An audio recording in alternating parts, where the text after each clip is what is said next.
سکندر اعظم کا اولاد کہلائے جانے والے اور چترال میں ہزاروں سالوں سے رہائش پذیر کلاش قبیلے کا رنگ رنگ تہوار پوڑ کل یعنی 15 اکتوبر کو وادی بریر میں منایا جائے گا۔ یہ رنگ رنگ تقریب جس میں بچیاں سر پہ پھول رکھتے ہیں، مرد و خواتین ڈول کی تھاپ پہ رقص بھی کرتے ہیں۔ یہ جو فیسٹیول ہے یہ صرف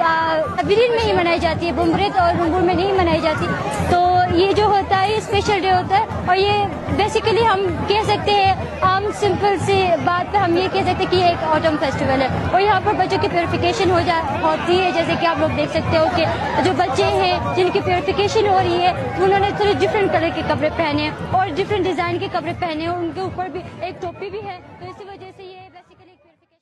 یہ واحد فیسٹیول ہے جو صرف اس وادی میں منایا جاتا ہے، باقی 2 وادیوں کے مرد و خواتین اس فیسٹیول والے دن اس وادی کا رخ کرتے ہیں۔ اس سال کیلاش ویلیز ڈیولپمنٹ اتھارٹی نے کیا انتظامات کیے ہیں، اس حوالے سے D G Kalash valleys development authority Minhaj uddin کا کہنا تھا کہ ملکی و غیر ملکی سیاحوں کو ہر طرح سے سیکیورٹی فراہم کی جائے گی اور اس حوالے سے فل پروف انتظامات بھی کیے گئے ہیں۔ اس فیسٹیول کی تیاری کے حوالے سے ہم نے کیلاش ویلیز ڈیولپمنٹ اتھارٹی نے جتنے بھی ریلیجیس لیڈرز ہیں ان کے ساتھ ہم نے ایک ڈیٹیل میٹنگ کی۔ اس ڈیٹیل میٹنگ میں جو ہمارے کیلاش قاضیز تھے، جو کیلاش کمیونٹی ہیں،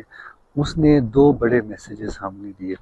ایک میسیج انہوں نے یہ کہا کہ یہ ہمارا ایک یونیک فیسٹیول ہے، یونیک ریچول ہے، تو جتنے بھی ہمارے پاکستان سے اور جتنے بھی ہمارے فارنرز ہیں ان کو انہوں نے دعوت دی کہ اس فیسٹیول میں آئیں۔ یہ فیسٹیول صرف بریر ویلی میں منایا جاتا ہے۔ پوڑ فیسٹیول کو عالمی شہرت حاصل ہے، اس لیے اس فیسٹیول میں شرکت کے لیے ملکی و غیر ملکی سیاح اس وادی کا رخ کرتے ہیں۔ یاد رہے یہ کیلاش قبیلے کا مذہبی تہوار ہے اور اس میں مرد و خواتین ڈول کی تھاپ پر رقص کرتے ہیں، اور یہ فیسٹیول اس علاقے میں موجود پھل اور فصلیں جن میں لوبیا، جوار اور پھلوں میں سیب، اخروٹ، ناشپاتی، انگور کا استعمال اس فیسٹیول کے بعد کرتے ہیں۔ اس فیسٹیول سے پہلے جو افراد ان پھلوں کا استعمال کرتے ہیں ان پر جرمانے بھی عائد کیے جاتے ہیں۔ اشتیاق چترالی، سنو پختونخوا، چترال۔